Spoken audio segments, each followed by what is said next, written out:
Disclaimer: the following narrative is based on open source reports and public claims.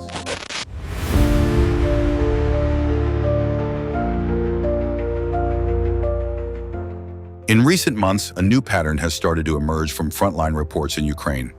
It's not something entirely new, but it's different enough to catch the attention of military analysts. This isn't about hypersonic missiles or next-generation weapons.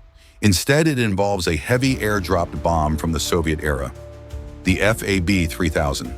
What makes it significant isn't just its size or destructive power, it's how it's being used today. This bomb is no longer simply dropped over a target, it's now guided, launched from a distance, and deployed in strategic locations like Lyman.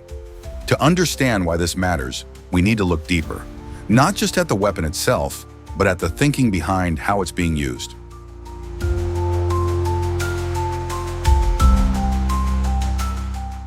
The FAB-3000 is part of a family of unguided aerial bombs developed during the Soviet era. The 3000 refers to its weight, around 3,000 kilograms.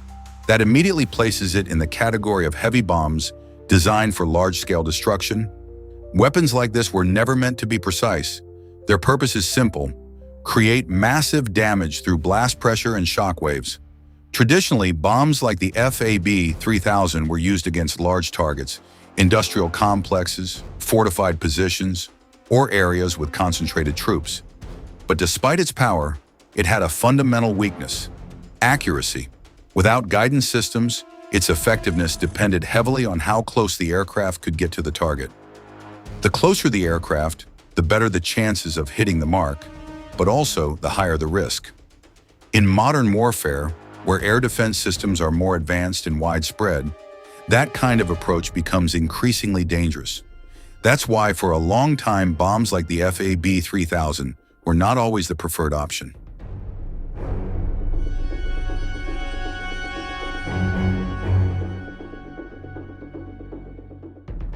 The major shift came with the introduction of the UMPK module.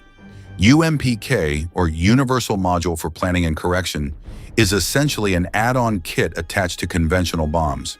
It brings two key capabilities: glide and guidance.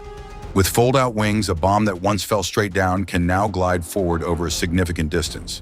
This changes the weapon's behavior completely. The bomb no longer relies entirely on vertical drop positioning. Instead, it can be released from farther away and still reach its target. On top of that, satellite-based navigation allows for mid-course correction during the glide phase. This doesn't turn it into a high-end precision missile, but it dramatically improves accuracy compared to older methods. What's interesting here is the approach. Instead of developing entirely new, complex, and expensive systems, Russia is upgrading existing stockpiles.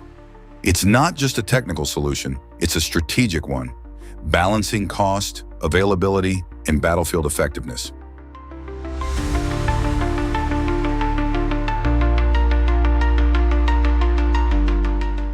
In practice, these bombs are delivered by aircraft capable of carrying heavy payloads. Platforms like the Sukhoi Su-34 play a central role in these operations. This aircraft is specifically designed for ground attack missions and can carry a wide range of munitions, including heavy bombs. In some cases, bombers like the Tupolev Tu-22M3 are also used.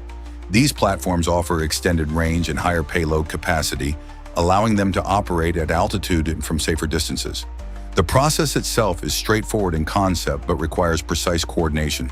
The aircraft reaches a calculated release point, then drops the bomb. From there, the UMPK system takes over, guiding it toward the designated target. This method allows the aircraft to remain outside the range of many air defense systems, which is critical for sustaining air operations.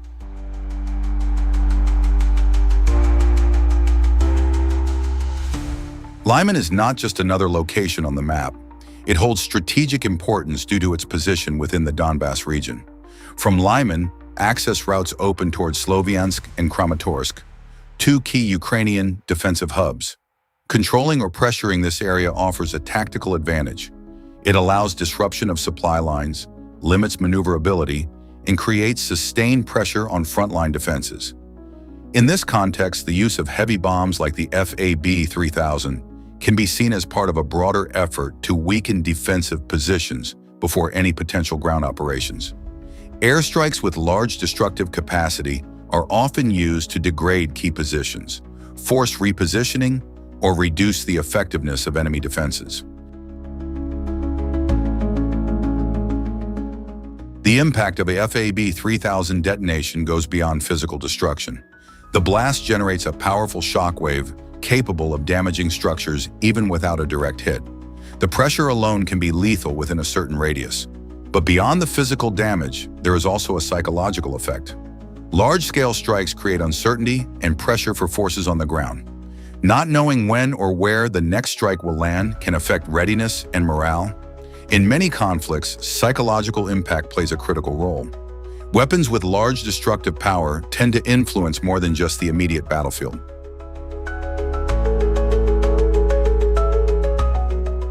The use of FAB-3000 with UMPK reflects a broader strategic approach. Rather than relying entirely on expensive high-tech weapons, Russia appears to be leveraging existing stockpiles and enhancing them with relatively simple modifications. This approach has several implications. From a cost perspective, modified conventional bombs are significantly cheaper than precision-guided missiles. From a logistical standpoint, large Soviet-era stockpiles provide a sustained supply advantage. At the same time, effectiveness still depends on battlefield conditions, including the opponent's ability to disrupt navigation systems or strengthen air defenses. Overall, this highlights an important aspect of modern warfare. Innovation doesn't always mean creating something entirely new. Sometimes it's about adapting what already exists.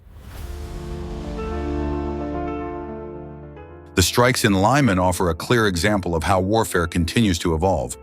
Weapons once considered outdated are being reintroduced with new methods of use. The FAB-3000 with UMPK is not just about raw explosive power.